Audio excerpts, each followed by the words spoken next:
ہمارا جو معاشرہ ہے، اس معاشرے میں جو خوشی کا اظہار کیا جاتا ہے، جو مسرت پر اظہار کیا جاتا ہے، وہ اعلانیہ کیا جاتا ہے۔ عام اور مقبول طریقہ یہی ہے کہ خوشی کا اظہار اعلانیہ طور پر کیا جاتا ہے، اور پھر جب اللہ کی کوئی نعمت ملے تو اس پر بھی خوشی کا اظہار اعلانیہ طور پر کرنا چاہیے۔ تو پھر حضور علیہ السلام کے میلاد سے بڑھ کر اور کون سی نعمت ہو سکتی ہے کہ یہ اتنی بڑی نعمت ہے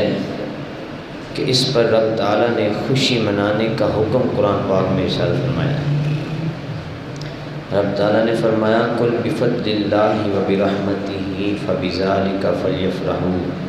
وَخَيْرٌ مِّمَّا يَجْمَعُونَ کہ محبوب تم فرما دو یہ کائنات اس فضل اور اس رحمت کے باعث ہے، تو بس تم سب میرے محبوب کی آمد پر مسلمانوں کو چاہیے کہ وہ اس پر خوشی منائیں، اور یہ اس سے بہتر ہے وہ جو جمع کرتے ہیں۔ بس حضرات محترم، اس آیت مبارکہ میں جو اللہ تعالیٰ کا روح خطاب ہے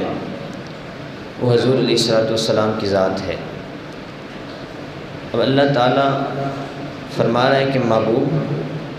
تم اپنے صحابہ کرام کے ذریعے سے تمام امت کو بتا دو کہ میرے فضل پر، میری رحمت پر وہ بڑھ چڑھ کر خوشی منائیں، اور وہ فضل اور رحمت کوئی اور چیز نہیں ہے، وہ تیری ہی ذات ہے، اور وہ تیری ذات پر، تیری آمد پر، تیری ولادت پر، تیری شان کے مطابق خوشی منائیں۔ اور یہ جو انہیں نعمت ملی ہے، یہ نعمت جو ہمیں یہ خوشی ملی ہے، یہ خوشی اجتماعی ہے، کسی ایک بندے کی خوشی نہیں ہے، بلکہ پوری امت کے لیے یہ خوشی ہے کہ حضور علیہ السلام تشریف لے آئے۔ بلکہ میں